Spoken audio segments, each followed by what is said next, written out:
ভারতের উত্তর সীমান্তে আবারও বাজছে যুদ্ধের ঘণ্টা। চীন গোপনে পাহাড় কেটে রাস্তা বানাচ্ছে, সেনা মোতায়েন করছে, আর ভারত প্রতিক্রিয়ায় পাঠাচ্ছে কমান্ডো ইউনিট। আমরা কথা বলছি ডোকলাম নিয়ে, যে জায়গা একসময় দুই পারমাণবিক শক্তির মুখোমুখি সংঘর্ষের কারণ হয়েছিল। এখন প্রশ্ন, আবার কি সে আগুন জ্বলতে চলেছে?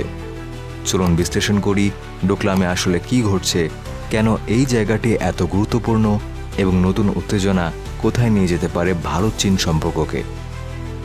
ডোকলামের মানচিত্রে অবস্থান ও কৌশলগত গুরুত্ব। ডোকলাম নামটা ছোট হলেও এর ভৌগোলিক গুরুত্ব বিশাল।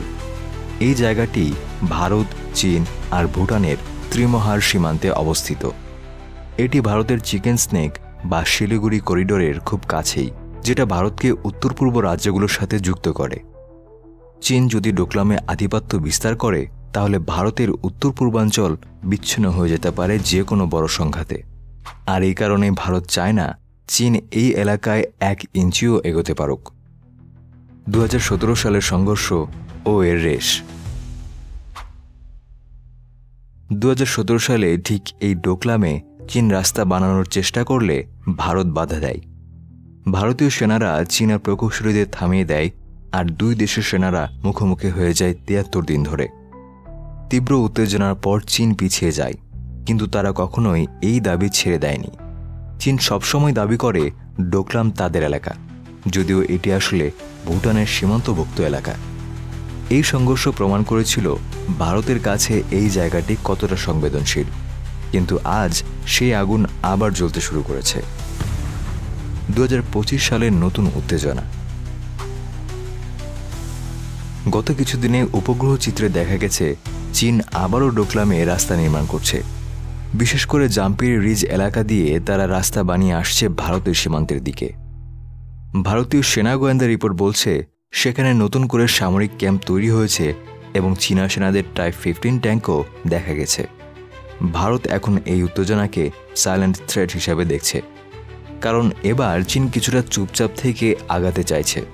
কিন্তু ভারত কি প্রস্তুত? ভারতের প্রতিক্রিয়া ও প্রস্তুতি। ভারতীয় সেনাবাহিনী ইতিমধ্যে স্পেশাল ফোর্স ইউনিট মোতায়েন করেছে ডোকলাম সীমান্তে। আকাশের নজরদারির জন্য মোতায়েন করা হয়েছে হেরন ড্রোন ও রুস্তম ইউএভি। এছাড়াও পাহাড়ি এলাকায় মোতায়েন হয়েছে আল্ট্রালাইট হাউইটজার কামান, যেগুলো সহজেই পাহাড়ে পৌঁছে যায়। ভারতীয় সেনাপ্রধান পরিষ্কার করে বলেছেন, India will not compromise on it's territorial integrity. বস্তুত ভারতের অবস্থান এবার আগের চেয়ে অনেক বেশি দৃঢ়, কিন্তু চীনের সেনাবাহিনী আরও অনেক বেশি শক্তিশালী। চীনের উদ্দেশ্য আসলে কি? বিশেষজ্ঞদের মতে চীনের লক্ষ্য খুব স্পষ্ট। তারা চায় ভারতের উত্তর পূর্বাঞ্চলে চাপ সৃষ্টি করতে। ভারত যখন দক্ষিণ চীন সাগরে, আন্দামানে এবং মালাক্কা চ্যানেলে সামরিক ঘাঁটি বাড়াচ্ছে, তখন চীন উত্তর সীমান্তে উত্তেজনা বাড়িয়ে ভারসাম্য আনতে চাইছে। তাছাড়া অভ্যন্তরীণভাবে চীনের রাজনৈতিক চাপ বাড়ছে, আর এমন উত্তেজনা সৃষ্টি করে সেখানকার জনগণের দৃষ্টি অন্যদিকে ঘোরানো চীনা সরকারের পুরনো কৌশল। এদিকে ভুটানও এই পরিস্থিতিতে উদ্বিগ্ন। তাদের ভূখণ্ডকে ঘিরে দুই পরাশক্তির এমন লড়াই তাদের স্বাধীনতার ওপরই চাপ সৃষ্টি করছে। আসলে এটা হলো আন্তর্জাতিক পলিটিক্সের খেলা। যুদ্ধ কি সম্ভব, নাকি শুধু পাওয়ার শো? এই প্রশ্নটাই এখন সবচেয়ে বেশি আলোচিত। চীন কি সত্যিই যুদ্ধ চায়, নাকি এটা শুধু ভারতের ওপর মানসিক চাপ সৃষ্টি করার এক ধরনের পাওয়ার প্রজেকশন? বিশেষজ্ঞরা বলছেন সরাসরি যুদ্ধের সম্ভাবনা কম, কিন্তু বর্ডার স্কেরমিশ বা সীমান্তে ছোটখাটো সংঘর্ষ যে কোনো সময় ঘটতে পারে। চীন হয়তো রাস্তা বানাবে, ভারত তা বন্ধ করবে, আর তাতেই মুখোমুখি সংঘর্ষ।